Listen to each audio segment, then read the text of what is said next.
Hello, welcome to Drugs Unwrapped, part 2 of our Injecting drug use podcast episode with Jamie, Sian and Katie. We'll get straight back into it. So Sian, myths. We've already done a myths podcast. Jamie had one then where he knew a man who did so much cocaine his nose fell off. Is he all right? He's still noseless, yeah. Still. Brilliant. Obviously, a myth. So, Sian, when we're talking about myths in terms of injecting drug use, are there any common myths, common misconceptions around injecting that you've come across or that we hear? Yes, there are. And the biggest one, which is one of my biggest bugbears, is that people think that by operating a needle and syringe program encourages people to inject drugs.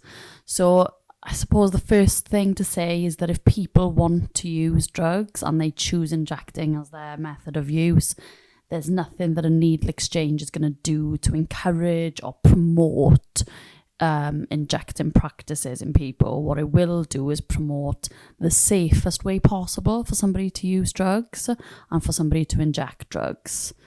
It also reduces the risk of drug-related litter in the community. So this leads me nicely onto my second bugbear, where people think that all people who inject drugs will leave their litter discarded in the community, or they have this stereotypical image of somebody who injects drugs as really irresponsible or not really caring for their communities. That is not the people that we will see in a needle exchange.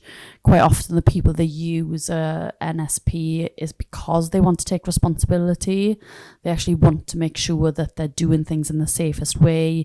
They want to keep their community safe. They don't want to discard of their waste in public areas. And they want to come in and access exchanges to not only get the clean equipment, but also to bring back their used equipment and have that disposed of safely. Not every drug user injects either. So I've heard that people automatically assume that if somebody is using drugs, that the only method or route of administration is through injecting, and that's a big myth too. And I suppose the other ones, before my colleagues I'm sure will have heard their own, but needle fixations, people talk about needle fixations where somebody compulsively injects maybe hundreds of times a day to the point where it's not even about the drug anymore. It's actually about the injecting process and that ritual. People bandy that term around way too often. Needle fixation is actually a very rare psychological disorder that has to be diagnosed by a psychiatrist. It isn't something that really we see that often, and when we do, it's a pretty sad situation actually. So that's one of the myths that I just want to put out there. It's just not something that happens really regularly, and that term should be used more cautiously.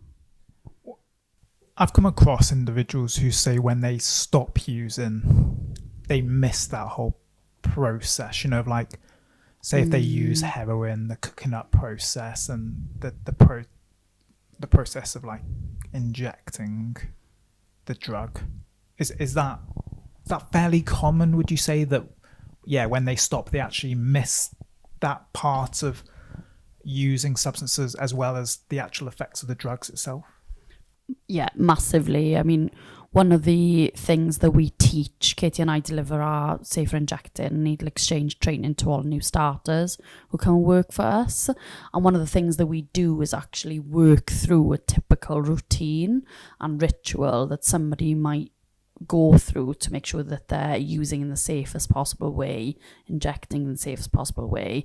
And a lot of the feedback that we get from people is, whoa, it's so ritualistic. You're taking every step one at a time and completing that, and almost the process of going through and preparing the drug ready for injection is as satisfying or as addictive as perhaps actually using the drug itself.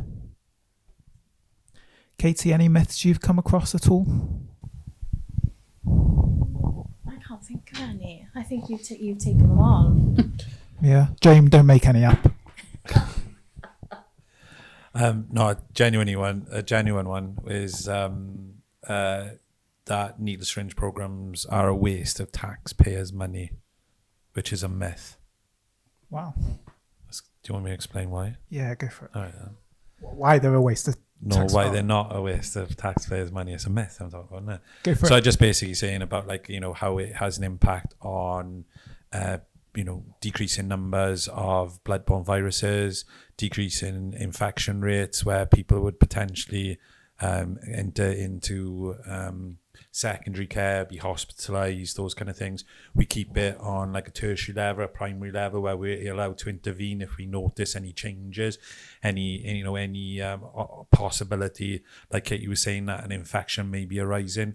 We can quickly intervene and seek medical care and support in the community. I was saying prevent deep vein thrombosis, potential infections that may lead to amputations, and also controlling the potential risk of other bloodborne viruses such as HIV, hepatitis C, hepatitis B, access to primary care, so people can not only just access equipment but also access then blood tests to be able to see what is going on for them, sexual health advice and information and support and care, contraception, all those kind of things then are attached to it, which a lot of people may not be aware of, to the and also being able to access a whole host and range of other services and signposting. So that's the myth dispelled there. I think we've seen in some parts of Eastern Europe where they've stripped back harm reduction and they've literally closed needle exchanges and SPs, and they've noticed the rates of hepatitis, even the rates of HIV among people who inject drugs has significantly increased as a result. Yeah. Katie, in terms of people then who do inject, again, I know we've kind of touched upon it a little bit already, but when people come to a needle exchange or just generally to services seeking support, are there any common reasons as to why people state they inject drugs compared to, so if we look at heroin, majority either smoke or inject. Are there any particular kind of reasons as to why people state that they do the latter? There's lots of reasons why people might choose to inject. For some people, it's increased tolerance. So for our, people who inject drugs who are using heroin, for example, they might have started off smoking, but as their tolerance is increased, they have moved on to injecting due to increased tolerance. It's less wasteful, so when you're smoking heroin, you tend to, there's some left on the foil, so whereas when you're injecting, you tend to use everything that you've bought, so it's more value for your money, essentially. Some people, it's a health thing, so some people can't smoke for whatever reason, so maybe they've got chest complications, asthma, COPD, they can't smoke because of problems with their chest.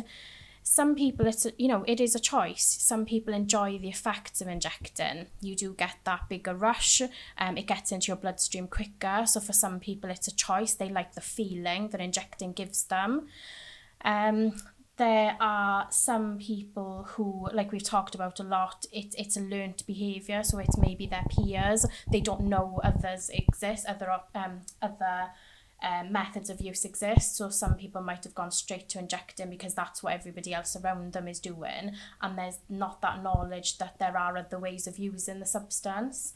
Some people don't like the taste that smoking gives, so smoking heroin has a taste. Some people don't like the taste of it, so they might choose to inject because they don't have to have that taste then. There's lots of different reasons, I think.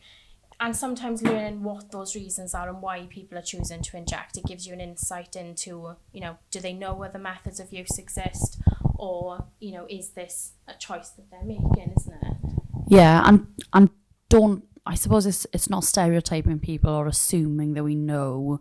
One of the reasons someone might inject that we see in needle exchanges all the time is coercive control. It might be a form of domestic abuse where someone is keeping somebody under their control because they're injecting them with substances, and injection might be the only route of choice for that person because someone else is injecting them. So it can often be a flag or a window to discover what else might be going on in that situation. And I think as well, if we think about environments and practical options for people, if somebody is street homeless, if somebody is sex working, it's really easy and discreet to inject compared to smoking heroin, for example, where there's a very definite smell. So if somebody wants to be discreet, subtle, if they're using it in a home environment and people around them don't know that they're using, injecting is a really subtle option for people to go about their business without necessarily everybody knowing about it. Okay. In terms of people who inject drugs, Jane, what works well in terms of engaging with that cohort of individuals? Is NSP the main one, would you say, that helps to engage people who inject drugs, or are there other kind of techniques that are proven to be as effective? I think it's not just about the physical environment that an NSP is operating in or providing. I think it's about the individuals that engage with people who inject drugs.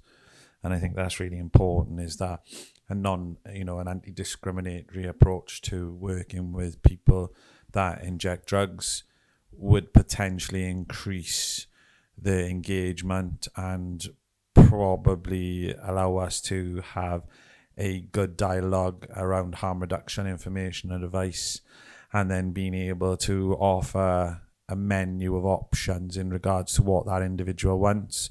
So you're empowering them to make the decision while they continue to do what they want to do in the safest possible way.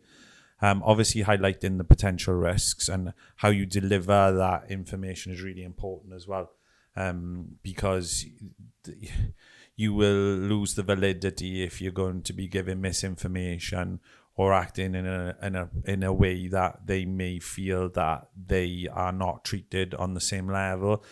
And I think it's important that we need to be delivering our services out there in the community as well. So it's not just a static provisional service.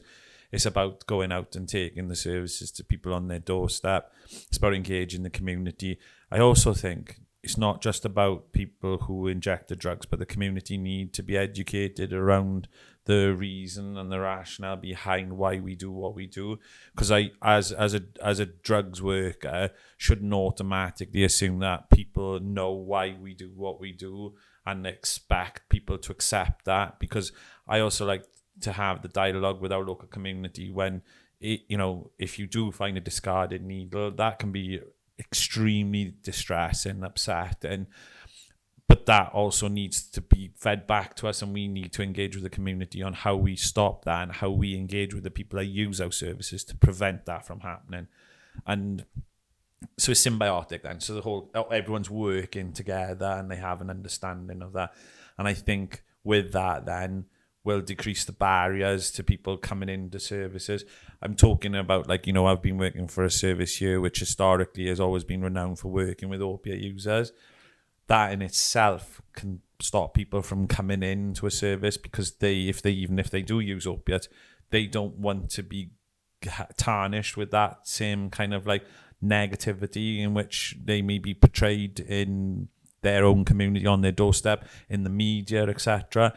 So that's why we really have to be creative in our approach, how we work with all the people in our community, and how we can help each other to kind of achieve our goals that we have, whether you're coming from being someone in the community that's concerned about the level of drug use in your area, right down to that individual who is using substances and is injecting those substances, but it isn't actively engaging with our service, and it's like the feedback is really important so that we know what we're doing and whether we're doing it right or whether we need to make improvements on that. So I think it's not just about the needles, it's about the skill sets as well, the training that we provide to our staff, staff having an understand, because not all our staff will understand the benefits or have the confidence, and like they may have areas of strength elsewhere. But we need to obviously tap into those individuals that do have the knowledge and understanding of how we work in the NSP and what are the benefits and how we can utilise their skills best. And I think it's creating that safe space within a needle exchange. I think a lot of people who inject drugs face so much stigma in medical settings, in the community. I think creating a safe space that people know that they can come, that there's no judgment, that they can receive that support in a non-judgmental and compassionate way, it goes a long way. And we have people that come back to the needle exchange regularly who will openly say that they feel safe, that they know that they can show us their injecting site that maybe they've been worried about for a long time, because they know that there's not going to be that judgment. And I think that approach is so important, because you have to gain their trust, isn't it? And showing that this is somewhere you can come, that we will support you, that we won't preach at you, we're not going to tell you what you should be doing, or we're going to try and make you do it, encourage you to do it in the safest way possible, because that will benefit them as well.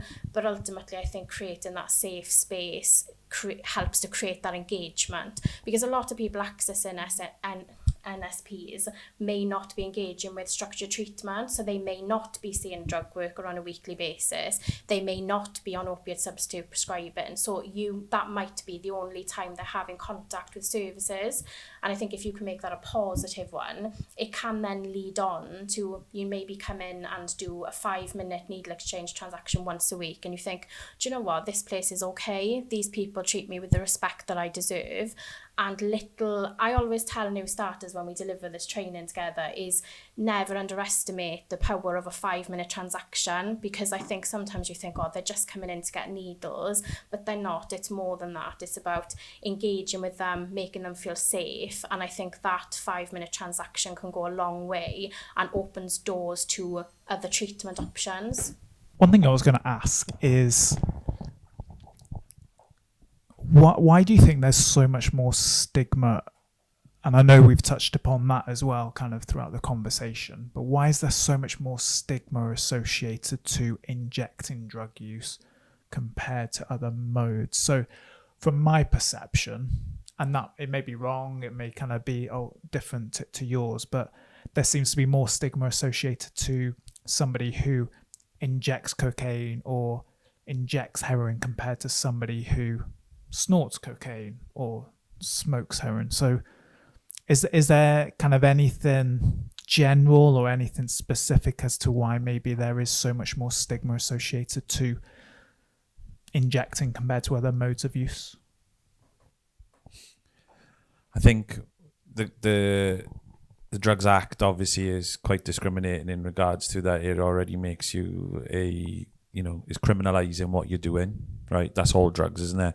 But then when you're breaking it down then into injecting, the stigma, and you used to have, discrimination from peers who would be people who smoke drugs or sniff drugs, to then looking down on people that inject. The media plays a huge part in that as well. Our own moral judgments that are passed down historically from time, that we still portray and still perceive, and we still use the language that you may hear or see from being in the media to on the streets, and how people address each other, especially because we see it in a drugs project when people refer to themselves, as addicts or as a junkie or a smackhead, all that kind of thing. And so the promotion of people's first language, trying to change the dialogue around sometimes stuff that's inherent within our work, coming from a disease model perspective, into bringing it now into modern day kind of language and talking about, giving people hope and kind of empowerment to make decisions of whether they want to be in treatment or whether they don't. For those people, like Kate, you were saying about that, who come in on a daily, weekly basis, who are not interested in coming into treatment, and that's okay. But they still need to be treated with dignity and respect and have a voice and opinion, because we have more often over the years always turned to people within the recovery community to have a voice once they've gone further down the road of recovery.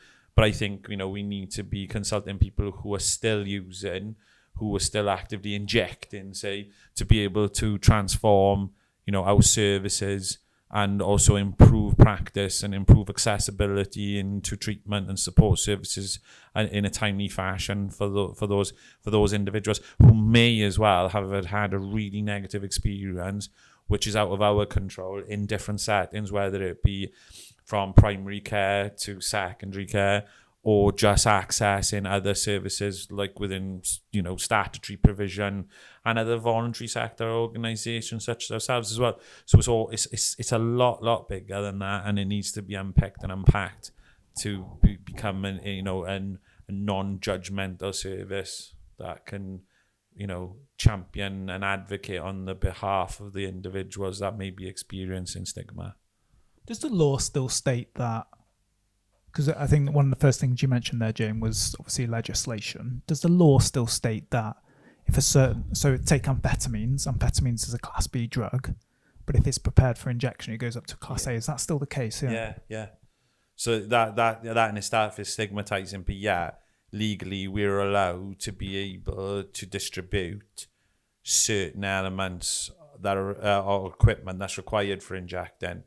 So it kind of cancels it out, and we've still got the elements of like treatment and support being within criminal justice and not within health, and that big debate still rolls on and is still ongoing.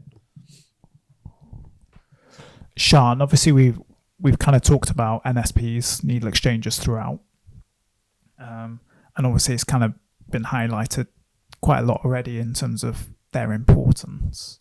I was just wondering, in terms of just your reflections really and kind of your opinions about it. So from Public Health Wales, they do a data mining report every year, and they, in their latest one, which is 2023 to 2024, they found a drop from 13,000 regular users of NSPs in 2019-2020. It's dropped from 13,000 to just over 8,000. So I guess what I'm asking is, one, do you see a particular reason for this? It's nearly 5,000 people in terms of people accessing NSPs throughout Wales. Any particular reason for this drop? And secondly, concerns around that drop? I think the reasons and where we saw that big drop falls at a time of the global pandemic, where people were, if we look at the numbers that are higher in 2019, 2020, which is pre-COVID time, compared to, a few years later, people were naturally afraid to leave their homes. People were going through enforced lockdowns. Some people were shielding because of physical health concerns. People were worried about having fines walking down the street if they weren't out for reasons that, the law deemed suitable under that legislation at the time. And I think it changed the way people access and how people view medical services as well. If we look at how long it takes to get a GP appointment, how people avoided going to A&E because they were frightened of getting a virus. And I think it really affected and impacted people's mental health to a place where we probably still don't know the full effects of that for particularly people who are marginalised anyway, and people who may be using our services and experiencing stigma. So I think COVID had a massive impact in terms of how many people access medical services. Even to this day, some people I think still avoid going into places because they've just never recovered from being at home for so long and maybe quite anxious to leave the house. I think it's an indicator as well that more and more people are accessing services that can be delivered and accessed online. So we've seen some great success with our online services, like Spike on a Bike that we were talking about the other week, with naloxone click and deliver, with live web chat. People feel that there's a more easily accessible service, you know, where people can access that on the go. They don't have to fit into the parameters or boxes that services often set people up to need to comply with. And I think rurality as well, people who live in rural areas or in urban areas that have their own challenges as well, where it might be, you know, if you're living in a city centre like Swansea, quite often you might bump into the same people who are in the building. It might be that people want to avoid certain people for certain reasons. So I think a shift to digital services has been a great thing, but it doesn't necessarily tick all boxes either. We still do have to see people face to face to get really good clinical judgments and to understand how people might be how people might be presenting as well, which isn't always clear on the phone or on camera. Have you noticed a drop, Katie, just kind of like from a realistic point of view? Yeah, I think I'd agree with Sian. I think the pandemic did really change the way that people access services. And I feel like on the ground we're seeing more of an increase now. I feel like it's picking back up again. But we did go through periods where our needle exchange was quieter. And I think it is, like you said, you know, the after effects of that, you know, during that time. I wonder if people weren't accessing needle exchange, have maybe got into the habit of maybe reusing needles. We just don't know. But I think some of those practices maybe that were happening then have maybe continued. But I do feel like from a sort of on the ground perspective, you know, our needle exchange is picking up. And I think it's sort of on the increase again, hopefully. Katie, to stick with you then, general harm reduction tips. So if somebody was to inject a substance, I know again we've touched on quite a bit already, but kind of to sum it all up really, what kind of tips, techniques would we be advising people? So we would encourage use of clean injecting equipment, and that goes for everything. So it's about making sure you're not sharing any equipment or reusing any equipment. So we're talking spoons, water, everything should be clean and sterile. Obviously, if you're using clean, sterile injecting equipment, we're reducing the risk of adding any bacteria which can cause infection. We encourage people to rotate their injecting sites. So what we mean by that is not going into the same place every time. So to make sure that you're rotating those sites. Obviously, we've talked a lot about the groin. If people can avoid injecting into high-risk sites, that's going to reduce the risks. So the safest place to inject would be your sort of the lower part of your arm. So that's going to be the safest place. So we'd advise against some of those high-risk sites. Depending on where the person's injecting, use of the appropriate needle is really important. So I know we've touched upon it a little bit already, but if you are trying to go into a surface vein in your arm that's quite close to the surface of the skin, using big long needles is going to cause missed hits to happen. So it's making sure that they're using the thinnest needle possible for the intended injecting site so that there's less risk of complications. Always inject yourself. So we've talked a lot about, you know, the risk of being injected by other people. So sometimes that is from lack of experience, maybe not feeling confident enough to inject yourself. We've talked about it sometimes being through coercion and control. But when somebody else is injecting you, you are not in control of that.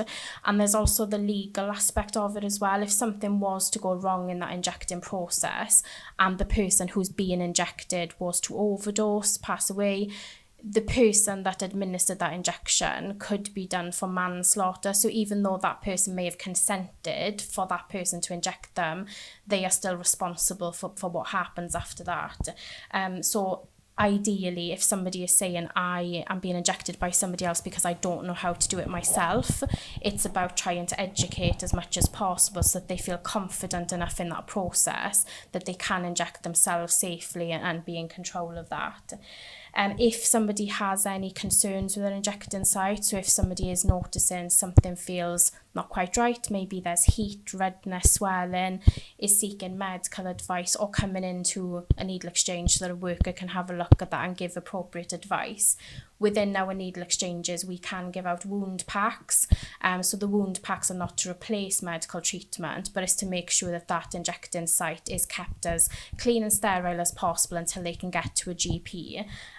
So coming in to get in those things, it will just help to offer a bit of support till they can see a doctor or a nurse if possible. Anything else? That's quite a lot. Yeah. Covers, I think, most. With that, Jane, any? Just overdose awareness as well. And, the availability, obviously we got the availability of naloxone, but not just in NSP and everything that we do, that, it's a big part of overdose awareness, particularly making people aware of the potential risks of other substances being in the drugs that you may use, which are not always associated to opiates. It could be other substances, but they may contain an opioid or an opiate or whatever. It doesn't happen all too often, but there is always a risk, and that's why there's a need for drug checking in street agencies. I was going to ask as a final kind of question, really, and this is quite a biggie, really, and all of some of the potential answers could be kind of delved in quite a lot, kind of respectively, but we'll keep it short for this time. But yeah, are there any other kind of harm reduction initiatives that currently aren't in play in Wales that, if established, would be a positive move in terms of reducing harm? So Jamie, if we start with you, and then Sian, Katie, you have anything to? Full spectrum harm reduction approach. So basically, we're opening up our services to everyone that uses drugs, regardless. So, we're seeing drug cultures, drug use change, the types of drugs being injected changing as well. So having that full spectrum approach means that the association we have with drugs, opiates, injecting, it's not just about that, it's about all substances. So hopefully that will bring more people into an NSP, needle syringe program, and also that you can come in through an NSP because of the way you may be functioning or maybe working, that is really accessible. It's out in the community, so hopefully you'd get more engagement regardless. That's what's really important for us. And then obviously those elements of being able to tap into other services within our area of work. Sian? I think it would be great to have a Good Samaritan law across Wales that allow people to feel safe. So in an overdose situation, if somebody needs to ring an ambulance, sometimes people are reluctant to do that because they're really worried that the police are going to turn up to that scene, they're going to be searched and then potentially arrested if they have any drugs in their possession. A Good Samaritan law protects people that when they are trying to save a life, particularly in an overdose situation, that most police forces in Wales are very, very supportive and won't just use that as an opportunity to search people. But there are still people that will do that, and people don't feel protected. So I think it'd be great to have an introduction of a Good Samaritan law. Any lasting points, Katie? I think drug testing and opening that up more would be really great. I think we get a lot of people presenting with samples for weighing us, which is fantastic. But I think if there was means, we had the nitazines test kits, and I think those were quite popular because people like the ability to test and have that result quite quickly, whereas with services like weighing us, there's a little bit of time. So that batch you might have just bought, by the time you get your results, they might have bought another batch.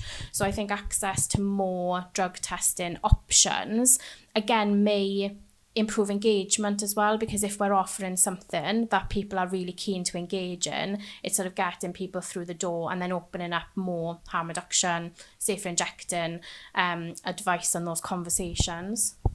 It would be great to have a drug checking service in an enhanced harm reduction centre as well, where people can actually come, have their drugs checked before they inject in a really safe space in a medical environment where people are at hand to help them if something goes wrong.